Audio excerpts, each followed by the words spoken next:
నమస్తే. మాసం మారింది అంటే ప్రతి ఒక్కరూ ఎదురు చూసేది రాశి ఫలితాల కోసమే.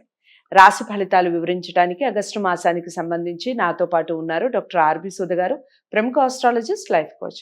ఈరోజు మేషరాశి మొదలు మీనరాశి వరకు వివిధ రాశుల యొక్క ఫలితాలు ఏ విధంగా ఉన్నాయి? దాని యొక్క గ్రహస్థితులు ఏ విధంగా ఉన్నాయి? ఎలాంటి పరిహారాలు చేసుకోవాలి? ఈ విషయాలన్నీ కూడా వివరిస్తారు. ఎక్కడ వీడియోని స్కిప్ చేయకుండా చూడండి. మొట్టమొదటిగా గ్రహస్థితి ఏ విధంగా ఉందో దాని వివరాలు తెలుసుకుందాం. మేడం చెప్పండి మేడం. గ్రహస్థితి ఏ విధంగా ఉంది? వివిధ రాశుల వారికి అసలు ఏ విధంగా ఉంటుంది చెప్పండి? తప్పక మాట్లాడుకుందాం. ఫస్ట్ ఎప్పటికైనా రాశి ఫలితాలంటే మన గోచారం ఎలా ఉందో చూసుకోవాలి. తప్పదది. సో, గోచారం పట్టే కదా మనం అన్నీ చెప్పగలం. ప్రెడిక్షన్స్ అనేది ఇవ్వాలి అంటే, ఎవరికి ఏ రాశి వాళ్ళకి ఎలా ఉంది అని చెప్పాలి అంటే తప్పక మనం గోచారం చూసుకోవాలి. ఈ నెల గోచారం ఎలా ఉందో చూద్దాము.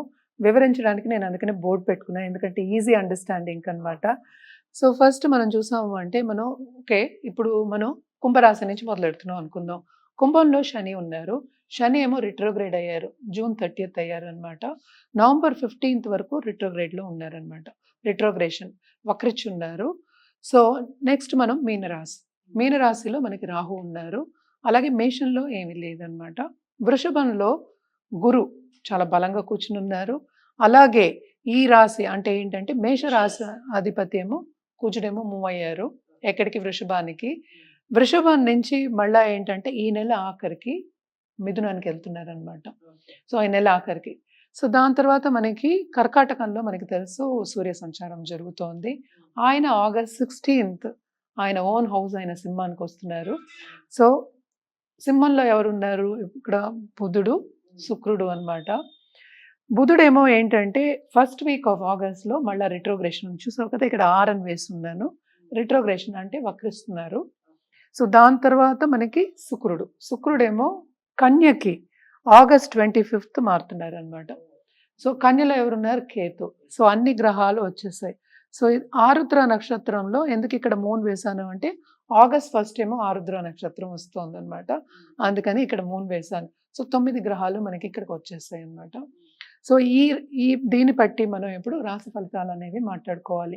వివిధ రాశులకి ఎలా ఉంటుంది అనేది మాట్లాడుకోవాలి. తదుపరి రాశి కన్యా రాశి. కన్యా రాశి వారికి ఏ విధంగా ఉంది మేడం ఆగస్టు మాసం? కన్యా రాశి వాళ్ళకి కూడా బానే ఉంది అని చెప్పుకోవాలి. మిశ్రమ ఫలితాలే ఘోషిస్తున్నాయి. 7th రాహు ఉన్నాడు కనుక తప్పక వీళ్ళకి ఫారెన్ నుంచి ఇన్వెస్ట్మెంట్స్ వచ్చే ఛాన్సెస్, అలాగే ఫారిన్ టచ్ వచ్చేది అంటే ఏంటంటే బిజినెస్ పార్ట్నర్స్ రావడం కానీ, వేరే కొత్త లెట్స్ సే బిజినెసెస్ రావడం కానీ, ఆన్లైన్ బిజినెస్ చేసే వాళ్ళకి చాలా బాగుంటుందని చెప్పుకోవాలి. అండ్ ఆల్సో అలాగే మనం చూసామంటే ఆర్ట్ రంగంలో ఉన్న వాళ్ళకి కూడా బాగానే ఉందని చెప్పుకోవాలి. అండ్ ఆల్సో మనకి 12వ ఇంట్లో ఇప్పుడు రాశికి అధిపతి అయిన బుధుడు 12వ ఇంట్లో పడ్డాడు.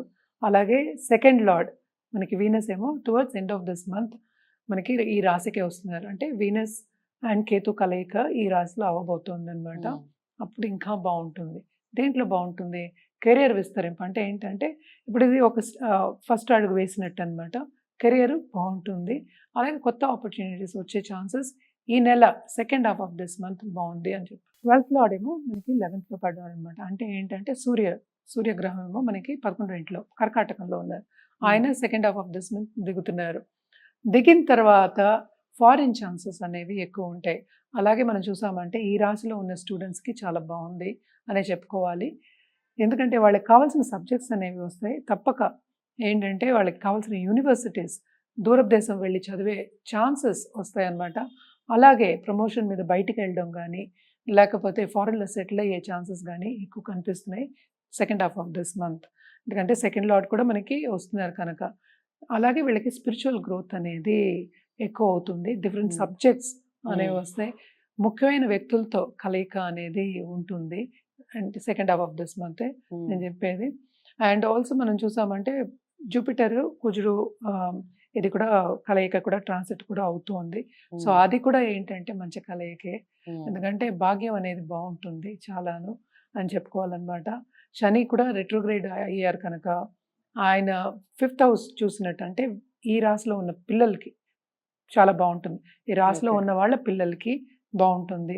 అలాగే ఏంటంటే ఈ రాశిలో ఉన్న ఆడవాళ్ళకి కూడాను, లేడీస్ ఎస్పెషల్లీ మనం మాట్లాడుకోవాలంటే కొత్త బిజినెసెస్ ఇంటి నుంచి స్టార్ట్ చేద్దాం అన్న ఒక ఆలోచన అనేది వస్తుంది. తప్పక ఏంటంటే ముందుకు సాగుతారు దాంట్లోనూ. సెక్ ఎప్పుడు సాగుతారు? రిజల్ట్ ఎప్పుడు కనిపిస్తుంది? Second half of this month. దాంట్లో వాళ్ళకి రికగ్నిషన్ కూడా వచ్చే ఛాన్సెస్ ఉన్నాయి. కానీ ఏంటంటే శ్రమ పడాలి. శ్రమ అనేది అధికం ఉంది కనుక సో శ్రమ పడితే తప్పక ఫలితం అనేది ఉంటుందన్నమాట. అలాగే మనం చూసామంటే బిజినెస్ పార్ట్నర్స్ ఇందాకనే చెప్పాను వచ్చే ఛాన్సెస్, అలాగే రాబడి లోన్స్ తీసుకోవాలంటే లోన్స్ వచ్చే ఛాన్సెస్ కూడా ఎక్కువ కనిపిస్తున్నాయి. తప్పక ముందుకు సాగుతారు ఈ నెల, బాగానే ఉంటుంది. మిశ్రమ ఫలితాలు అంటే కుటుంబంలో కొన్ని ప్రాబ్లమ్స్ అనేది వెరీ వెరీ ఇంపార్టెంట్. ఎందుకంటే కూడా కేతు ఉన్నాడు. సో ఎప్పటికైనా ఏంటంటే మైండ్ సెట్ అనేది స్టడీగా ఉండాలన్నమాట, ఎస్పెషల్లీ పార్ట్నర్ తోటి. అంటే ఏంటంటే పేషెంట్గా ఉండాలి, ఎక్కువ కోపతాపాలు రాకూడదు, అంటే ఈగో క్లాషెస్ ఉండకూడదు అనేది ఎక్స్ట్రీమ్లీ ఇంపార్టెంట్.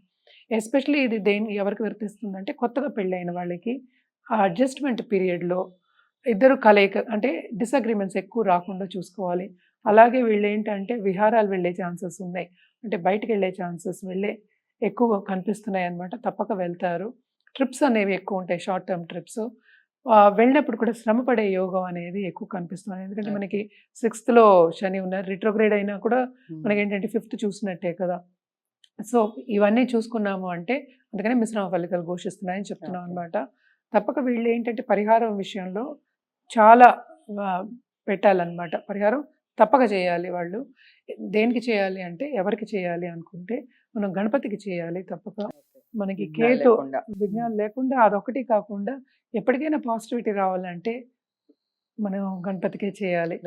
ఎందుకు అంటే ఇప్పుడు కేతు గ్రహం ఏంటంటే మనకి తెలుసు అది తోక అని తెలుసు. గణపతికి ఏంటంటే తల పెద్దగా ఉంటుంది. మనం చూసామంటే ఐకనోగ్రఫీ కూడా తల తీసుకొచ్చి పెడతారు. సో తల లేని తోక కదా మరి కేతు. సో దానికి మోస్ట్ ఇంపార్టెంట్ గణపతి అన్నమాట. గణపతికి ఎవ్రీ డే పూజ చేయడం ఎక్స్ట్రీమ్లీ ఇంపార్టెంట్. అలాగే లక్ష్మీ గణపతి హోమాలు చేసిన, పూజలు చేసిన, అష్టోత్తరాలు చేసిన ఎక్స్ట్రీమ్లీ ఇంపార్టెంట్. పర్సనల్ డెవలప్మెంట్ మీద ధ్యాస పెట్టడం ఇంకా ఇంకా ఇంపార్టెంట్. ఎందుకంటే మనకి ఎప్పటికైనా ఏంటంటే ఇదే పాజిటివిటీ మనకి కాపాడుతుంది కనుక ఒక జపం చేసినా, ఒక మెడిటేషన్ చేసినా, ఒక మంత్రం చేసినా, ఒక పూజ చేసినా చాలా మంచిది. అలాగే ఏంటంటే మనకి ఇంట్లో ఉన్న చీమలకి కూడా మనకి ఆహారం వేయడం అనేది ఎక్స్ట్రీమ్లీ ఇంపార్టెంట్. ఫిషెస్కి అలాగే చీమలకు కూడాను చాలా చాలా మంచిదన్నమాట. ఇవన్నీ చేసుకుంటే ఏమవుతుంది అంటే కొంచెం పాజిటివిటీ అనేది మనకి కనిపిస్తుంది, చాలా పాజిటివిటీ పెరుగుతుంది. ఇది లాంగ్ టర్మ్లో మనం మాట్లాడుకునేది ఈ నెల వరకే కనుక లాంగ్ టర్మ్లో చాలా బాగుంటుంది అనమాట. మోస్ట్ ఇంపార్టెంట్ ఏంటంటే వీళ్ళకి సూచన, ఇన్వెస్ట్మెంట్ రంగంలో ఉన్న వాళ్ళకి లాసెస్ వచ్చే ఛాన్సెస్ ఎక్కువ కనిపిస్తున్నాయి కనుక కొంచెం జాగ్రత్తగా ఇన్వెస్ట్మెంట్స్ చేసుకోండి అనేది మోస్ట్ ఇంపార్టెంట్. ఈ శ్రవణ మాసం అందరికీ తెలుసు, శ్రవణ మాసం ఇది. సో దేవి పూజలు చేయడం అనేది అన్ని రాసుల వారికి చాలా మంచిది. ఎవరైనా చేయొచ్చు దేవి పూజలు. అంటే ఏంటి, మగవాళ్ళు ఆడవాళ్ళు అందరూ చేసుకోవచ్చు. అది చాలా బాగుంటుంది. చాలా బ్లెస్సింగ్స్ అనేవి మనకి వస్తాయి, పాజిటివిటీ కూడా మనకి వస్తుంది. కానీ ఇవన్నీ మనం మాట్లాడుకునేది ఏంటి, ఈ నెల వరకే కదా. సో ఎవరికైనా జాతకం పరిశీలించుకోవాలి అంటే తప్పక జాతకం పరిశీలించుకున్న తర్వాత సొల్యూషన్ ఇవ్వడం అనేది ఈజీ ఉంటుంది. ఈ పరిహారాలు అవన్నీ జనరలే కదా. సో జనరల్ పరిహారాలు మనం చెప్పుకున్నాం. సో స్పెసిఫిక్గా కావాలి, అది చేస్తే మనకి మన గోల్ రీచ్ అవుతాం అన్నప్పుడు తప్పక జాతకం అనేది పరిశీలించుకోవాలి. జాతకం పరిశీలించుకోవాలి అంటే కింద స్క్రోల్ అయ్యే ఈమెయిల్ ఐడికి కానీ నంబర్ కానీ సంప్రదిస్తే అన్ని వివరాలు చెప్పడం అనేది జరుగుతుంది. అదే జాతకం మాత్రం పరిశీలించుకోవాలి, ఎందుకంటే ఇది ఇండివిజువల్ జాతకం కదా, స్పెసిఫిక్ గా ఉంటుంది అనమాట. మనం మాట్లాడుకున్న అన్ని రాసులు కూడా ఫలితాలు కూడాను జనరల్ యాక్చువల్గా. జాతకం పరిశీలించుకుంటే మంచి జాతిరత్నం కానీ, వాళ్ళ జాతక రీత్యా జాతిరత్నం కానీ, అలాగే పరిహారం కానీ, పూజలు కానీ, ఇంకా ఏమైనా ఎక్స్ట్రా పూజలు, స్పెషల్ పూజలు చేయాలా, అవన్నీ కూడా చెప్పడం అనేది జరుగుతుంది అనమాట. తప్పక జాతకం పరిశీలించుకున్న తర్వాత ఇవన్నీ చేసుకోవడం అనేది మంచిది. చాలా చక్కగా వివరించారు. కన్యా రాశి వారికి కూడా బాగానే ఉంది, కొన్ని విషయాల్లో జాగ్రత్త వహించాలి, ముఖ్యంగా ఇన్వెస్ట్మెంట్స్ అని చెప్పారు. అలాగే మీరు ఏ దైవాన్ని పూజించాలి, ఎక్కువగా ఏ దైవాన్ని మీరు మీ యొక్క కోరికల్ని ఏ దైవం ముందు పెట్టాలి, ఈ విషయాలన్నీ కూడా చాలా చక్కగా చెప్పారు. పరిహారాలు చెప్పారు. అన్నీ తూచా తప్పకుండా ప్రయత్నించండి, చెయ్యండి. ఇక మీరు పరిహారాలు చేసుకునే ముందు ఒక్కసారి జాతకాలని పరిశీలించుకోండి. జాతకాలను పరిశీలించుకుంటేనే ఖచ్చితంగా మీకు రిజల్ట్ అనేది ఉంటుంది. జాతకాలు పరిశీలించుకోవాలి, డాక్టర్ ఆర్వి సుధ గారిని కలవాలి అనుకున్న వారు స్క్రీన్ మీద కనపడే నెంబర్కి కాల్ చేయండి. వీడియోని లైక్ చేసి షేర్ చేయండి, ఛానల్ని సబ్స్క్రైబ్ చేసుకోండి. మరో రాష్ట్రం మళ్ళీ కలుద్దాం. నమస్తే.